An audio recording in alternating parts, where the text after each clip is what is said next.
Hello मेरे partners, कैसे हो? आज मैं आपको बिजनेस फाइनेंस के बारे में बताऊंगा और उसके सोर्सेस क्या है ये आपको बताऊंगा विद माय ट्रिक। ठीक है, तो देखते हैं सबसे पहले बिजनेस क्या होता है। बिजनेस के बारे में देखते हैं। सबसे पहले मैं आपको बताता हूँ बिजनेस ऐसी कोई एक्टिविटीज जो जिसका मोटिव क्या हो, जिसका मोटिव हो अर्न करना, क्या अर्न करना प्रॉफिट। ठीक है, इसे बोलते हैं बिजनेस, जिसमें हम प्रोडक्शन करते हैं, डिस्ट्रीब्यूशन करते हैं। ठीक है, exchange of goods and services करते हैं। बिजनेस कोई ऐसी एक्टिविटीज जिससे तुम्हारा मेन मोटिव हो कि उससे पैसा कमाना है। ठीक है, एक ऐसी इकोनॉमिकल एक्टिविटीज या ऐसी बिजनेस एक्टिविटीज या कोई ऐसी एक्टिविटीज जिसमें हमारा मेन मोटिव क्या हो, अर्न करना प्रॉफिट। ठीक है, अब देखते हैं फाइनेंस। फाइनेंस को देखो, सबसे पहले फाइनेंस को देखो मनी, कैश या इकोनॉमी, मतलब इकोनॉमी। अब देखो ये सारे टर्म ही फाइनेंस है। फाइनेंस देखो हम बिजनेस टर्म है तो बिजनेस में यूज करते हैं हम फाइनेंस। इसी को अगर मैं इकोनॉमी में यूज करूँ, इकोनॉमिक्स में यूज करूँ तो उसे मनी बोलते हैं, अकाउंटेंसी में यूज करूँ तो उसे कैश बोलते हैं। इस सब का मतलब ही पैसा है बस। ठीक है, बिजनेस फाइनेंस का मतलब होता है कि बिजनेस की जितनी एक्टिविटीज है उसको परफॉर्म करने के लिए जो हमें पैसा चाहिए वही कहलाता है क्या, फाइनेंस। फाइनेंस का मतलब पैसा जो बिजनेस एक्टिविटीज को क्या करे, परफॉर्म करने के लिए चाहिए, उसी को बोलते हैं फाइनेंस। ठीक है, आज हम देखेंगे कि इसके इंपॉर्टेंस क्या है और कौन कौन से इसके सोर्स है। सबसे पहले मैं आपको बताता हूं कि बिजनेस फाइनेंस के इंपॉर्टेंस क्या है, क्या बिजनेस फाइनेंस होता क्या है। इसमें एक वर्ड आपको याद करना है, क्या सुपर हीरो। क्या वर्ड याद करना है, सुपर हीरो। ठीक है, इसका मतलब है एस फॉर, देखो बिजनेस फाइनेंस हमें क्यों चाहिए, इसका रीजन, इसका आंसर ये देगा। क्यों चाहिए हमें, क्यों है बिजनेस फाइनेंस, मतलब पैसा इंपॉर्टेंट क्यों है बिजनेस के लिए, ये बताएगा ये। और क्यों मतलब हमें बिजनेस में पैसा चाहिए। ठीक है, फिर उसके सोर्सेस बाद में देखेंगे। सबसे पहले देखो सुपर हीरो के बारे में। देखो सुपर में सबसे पहले क्या है, स्मूथ। ठीक है, स्मूथ चलने के लिए, ठीक है, अपने बिजनेस को स्मूथ ढंग से स्मूथ फ्लो करने के लिए हमें किसकी जरूरत होती है, पैसे की। कि मतलब हमें जब भी मतलब हमारा बिजनेस में कुछ भी रुकावट ना आए, स्मूथ ढंग से बढ़िया एक फर्स्ट क्लास, जैसे एक रोड होती है ना बिल्कुल स्मूथ, वैसे चलने के लिए। ठीक है, ऊबड़ खाबड़ होगी, कभी पैसा है कभी पैसा नहीं है, तो वो स्मूथ नहीं कहलाएगा। ठीक है, स्मूथ का मतलब है कि जब तुम्हें पैसे चाहिए तब तुम्हें पैसे आ रहे हैं, जब तुम कुछ भी चीज खरीदना रहे हो खरीद रहे हो, जब तुम कुछ चीज बेचना रहे हो बेच रहे हो। ठीक है, ऐसे बोलता है स्मूथ। ठीक है, उसके बाद है यू फॉर है U for utilization of resources. जैसे तुम क्या कर रहे हो, यूटिलाइजेशन कर रहे हो अपने रिसोर्सेज का, ऑप्टिमम यूटिलाइजेशन ऑफ रिसोर्सेज। ठीक है, इसका मतलब है कि यूजेज ऑफ, देखो इसका यूटिलाइजेशन ऑफ रिसोर्सेज है, इसका मतलब है यूजेस कर रहे हो किसका, यूज ऑफ बिजनेस अपॉर्चुनिटीज का यूज कर रहे हो। ठीक है, बिजनेस अपॉर्चुनिटीज का क्या कर रहे हो, तुम यूज कर रहे हो, अपॉर्चुनिटीज का क्या कर रहे हो, यूज कर रहे हो। ठीक है, दूसरा यू मतलब यूटिलाइजेशन ऑफ रिसोर्सेज, इसका दूसरा मतलब है कि यूजेस ऑफ बिजनेस अपॉर्चुनिटीज कर रहे हो। उसके बाद क्या कर रहे हो, पी फॉर है पेड। पे कर रहे हो किसको, अपनी लाइबिलिटीज को पेड कर रहे हो। जब तुम्हारी देखो कुछ भी तुम्हारे सर में लाइबिलिटीज आ गई, मतलब सपोज करो कुछ तुमने उधार में लिया है, तो तुम उसको क्या कर रहे हो, टाइमली क्या कर रहे हो, पेड कर रहे हो। ठीक है, उसके बाद है नेक्स्ट पॉइंट है तुम्हारा आर। आर का मतलब है देखो रिप्लेसमेंट। आर का मतलब क्या है, रिप्लेसमेंट। किसका रिप्लेसमेंट, यहाँ पर रिप्लेसमेंट ऑफ एसेट्स। मतलब जब भी तुम चाहते हो कि अब रिप्लेसमेंट, सपोज करो तुम्हारे बिजनेस में बहुत लंबे समय से एक ही मशीन ही चल रही है, अब तुम चाहते हो उसका अपग्रेड चाहते हो, तो रिप्लेसमेंट ऑफ पैसा होगा, तभी तो तुम अपने रिप्लेसमेंट करोगे किसका, एसेट्स का। ठीक है, उसके बाद क्या करोगे, हेल्थी, एच फॉर है हेल्थी कंपटीशन करोगे। ठीक है, इसके बाद क्या कर सकते हो, हेल्थी कंपटीशन कर सकते हो। ठीक है, अगर तुम्हारे पास फाइनेंस अच्छा है तो तुम क्या करोगे, स्ट्रॉन्ग कंपटीशन दोगे अपने व्यूअर्स का। ठीक है, उसके बाद है लास्ट वाला ओ। ओ का मतलब है ओवरऑल। ओवरऑल क्या करोगे, बिजनेस को क्या करोगे, एक्सपेंड करोगे। ठीक है, अगर तुम्हारा बिजनेस ओवरऑल इन सब चीजों को फॉलो करता है तो तुम्हारा बिजनेस क्या होगा, एक्सपेंड होगा। ठीक है, दोबारा देखो, एस फॉर है सुपर, मतलब स्मूथ क्या कर रहा है, सुपर में सुपर हीरो की वो डेफिनेशन है कि ये क्या कर रहा है, स्मूथ क्या कर रहा है, फ्लो कर रहा है बिजनेस का। ठीक है, उसके बाद यू का है यूजेस ऑफ बिजनेस अपॉर्चुनिटी। जब तुम्हें अपॉर्चुनिटी मिलेगी तो तुम उसे कैच कर लोगे एकदम।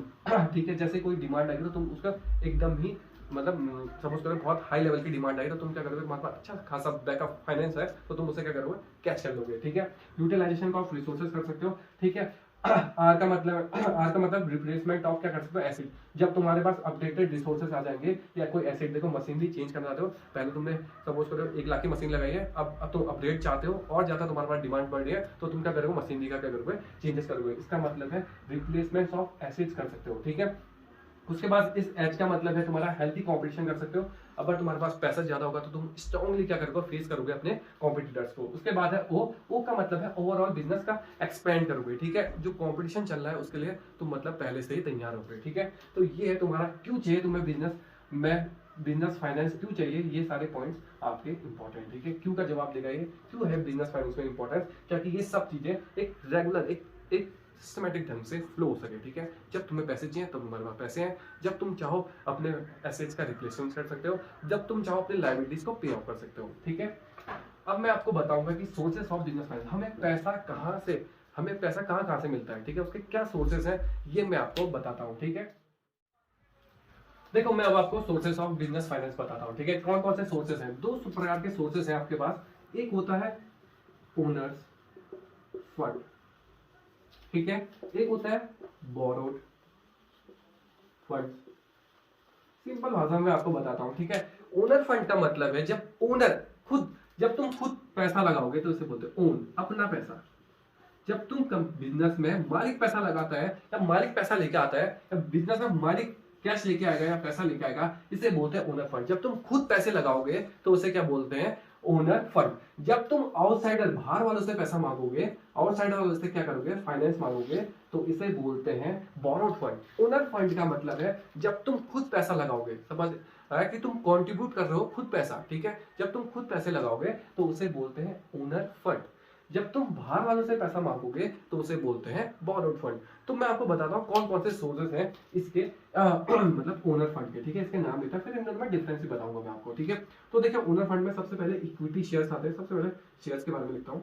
सबसे पहले शेयर्स आते हैं, ठीक है। शेयर्स कर सकते हैं, दो प्रकार के शेयर्स है, इक्विटी शेयर्स और प्रीफरेंस शेयर। नेक्स्ट है तुम्हारा, पहला हो गया, दूसरा हो गया तुम्हारा रिटेन अर्निंग, ठीक है। तीसरा हो गया तुम्हारा देखो रिटेन अर्निंग और इंटरनेशनल सोर्स से भी तुम पैसा उठा सकते हो। तो इंटरनेशनल सोर्सेस, तो इंटरनेशनल सोर्सेस में आईजीआई, ये है तुमने सुना था नहीं एजीआई, आपने सुना था एजीआई के बारे में, मैं बताता हूँ आपको एजीआई के बारे में। एजीआई के बारे में सुना था। ए का मतलब होता है अमेरिकन डिपॉजिटरी, ये होता है अमेरिकन डिपॉजिटरी रिसिप्ट, ठीक है।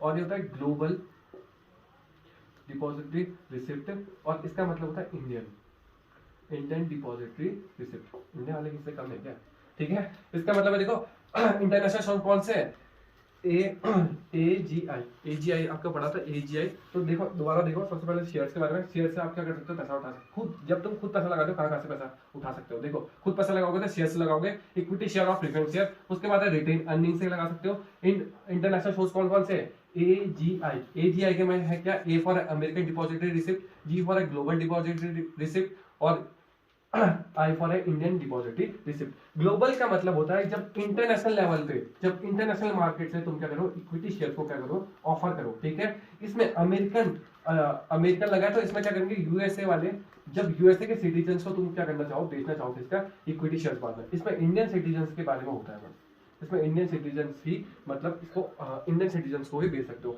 इसमें अमेरिकन को बेच सकते हो, इसमें ग्लोबल में तुम किसी को भी बेच सकते हो, फॉरेन करेंसी इसमें डील कर सकते हो, ठीक है। ये आपकी कौन से सोर्सेज है, मतलब ओनर्स फंड, ठीक है। अब देखते हैं बोरोड फंड के कौन कौन से सोर्सेज है, मैं आपको बताता हूँ, ठीक है। सबसे पहले देखो इसमें आते हैं डिवेंचर, इसमें कौन आता है, डिवेंचर। इसके बाद आते हैं बॉन्ड्स, उसके बाद आता है लोन। लोन भी दो प्रकार का है, एक तुम चाहो तो बैंक से मांग सकते हो, एक इंस्टीट्यूट से मांग सकते हो, इंस्टीट्यूशन से मांगते हैं, ठीक है। एक के किससे मांग सकते हो, बैंक से मांग सकते हो, और एक किससे मांग सकते हो, इंस्टीट्यूशन से मांग सकते हो। तो ये है, और एक है ट्रेड क्रेडिट, तुम क्या कर सकते हो, ट्रेड क्रेडिट भी क्या कर सकते हो, ट्रेड क्रेडिट से भी क्या कर सकते हो, मतलब बाहर। और ये सब आउटसाइड होते हैं, तो ये सब आउटसाइड से क्या कर सकते हो, बोरोड फंड इशू कर सकते हो, मतलब मांग सकते हो, ठीक है। ये सोर्सेस का, ये फाइनेंस सोर्सेस का चार्ट है, ठीक है। देखो इंटरनेशनल सोर्स में मैंने आपको एक बार अच्छे से लिख दिए। तो देखो सबसे पहले यहाँ पे इक्विटी शेयर, जो इक्विटी शेयर ओनर वाले शेयर्स होते हैं, जो इक्विटी शेयर जिसके पास होते हैं वो ओनर होते हैं, ठीक है। उसके बाद प्रेफरेंस शेयर है, रिटेन अर्निंग्स है, इंटरनेशनल सोर्स है। देखो इसमें एजीआई याद करना है, ए फॉर अमेरिकन, फिर इंडियन, फिर ग्लोबल, ठीक है। इसके आगे सबके आगे डिपॉजिटरी लगेगा, ठीक है। इसमें अमेरिकन सिटीजन को बेचते हैं, इसमें इंडियन सिटीजन को बेचते हैं, ये इंटरनेशनल मैटर है, सबको बेचते हैं, ठीक है। उसके बाद देखो कहाँ कहाँ से हमारे आउटसाइडर सोर्स है ये आउटसाइडर सोर्स में कौन है, पब्लिक डिपॉजिट, डिबेंचर्स से हम पैसा निकाल सकते हैं, बॉन्ड से, और लोन कॉमर्शियल बैंक से भी निकाल सकते हैं, और मतलब बैंक से और इंस्टीट्यूशन कॉमर्शियल इंस्टीट्यूशन से भी निकाल सकते हैं, और ट्रेड क्रेडिट। ठीक है, ये सोर्सेस है। अब मैं आपको बताऊंगा कि इन दोनों में क्या फायदे हैं क्या घाटे हैं। ठीक है, मैं उसकी एक ट्रिक भी बताऊंगा आपको कि कैसे आप इनको लर्न कर सकते हैं। देखो मैं अब आपको बताऊंगा कि इसके क्या फायदे हैं, इसके क्या घाटे हैं। ठीक है, तो देखते हैं फिर ओनर फंड और बोरोर फंड में क्या अंतर है। मैंने इसकी एक ट्रिक बनाई है, इसको देखो, MIS मिस सीआर।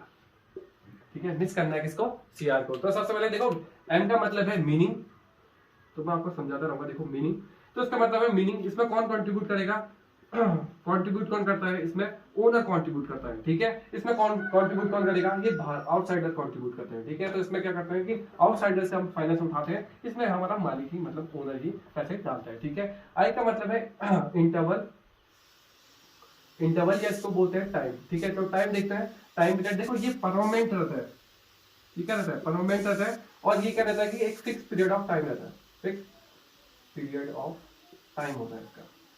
ठीक है, जितने समय के लिए तुमने उठाया। उसके बाद है ये सिक्योरिटी की सिक्योरिटी की बात करेगा, तो सिक्योरिटी एज फॉर सिक्योरिटी है, सॉरी यहाँ पर लिखना था।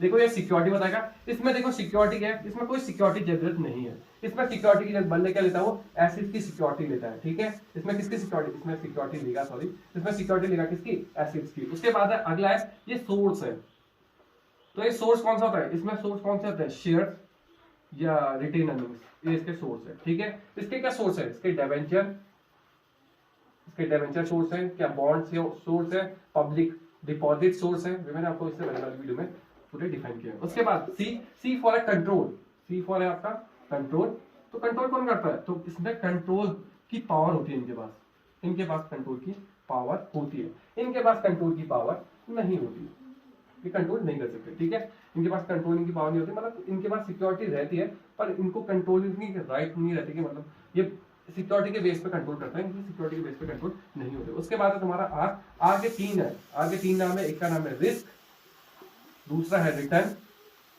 और तीसरा है राइट।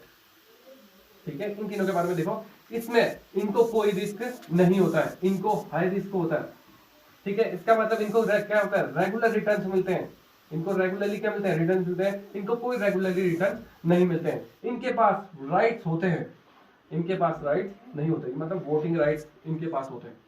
ठीक है, तो ये है आपका डिफरेंस। दोबारा देखो, एम का मतलब मीनिंग, इसका मतलब ओनर जो फंड्स होते हैं वो क्या करते हैं, कंट्रीब्यूट करते हैं। जो मालिक कंट्रीब्यूट करेगा तो उसे बोलेंगे ओनर फंड, जब आउटसाइडर से फाइनेंस लेगा तो उसे बोलेंगे क्या, बोरोड फंड। उसके बाद आई है इंटरवल, इसका मतलब टाइम पीरियड, ये परमानेंट होते हैं, ये कुछ टाइम पीरियड के लिए होते हैं। उसके बाद है एस, एस फॉर सिक्योरिटी, इसमें सिक्योरिटी देने की जरूरत नहीं है, इसमें सिक्योरिटी के बदले में एसेट्स की सिक्योरिटी देनी पड़ती है। सोर्सेस आपको बता दो मैंने, शेयर्स, इसमें रिटेन अर्निंग, और इंटरनेशनल से भी आप सोर्सेस कर सकते हैं। इसका मतलब ये कौन से सोर्सेस है, इसमें डिवेंचर सोर्स है, बॉन्ड सोर्स है, पब्लिक डिपॉजिट सोर्स है। इसका मतलब सी कंट्रोल, कंट्रोल के मतलब ये कंट्रोल कर सकते हैं, मतलब अपनी सिक्योरिटीज के अकॉर्डिंग कंट्रोल में ला सकते हैं। इसमें कंट्रोलिंग, देखो इसमें जो एक कंट्रोल वर्ड है, इसमें कंट्रोलिंग की पावर होती है इनके पास। उसके बाद आर, आर के तीन नाम है, आर का रिस्क, इसके पास कोई रिस्क नहीं होता, इनको कोई रिस्क नहीं है, इनके पास हाई रिस्क होता है। उसके बाद रिटेन, जो रिटर्न्स मिलते हैं इनको रेगुलर रिटर्न्स मिलते हैं, इनको कोई रेगुलर रिटर्न्स की गारंटी नहीं होती है। इसके बाद राइट, इनके पास कोई वोटिंग राइट नहीं होते, इनके पास वोटिंग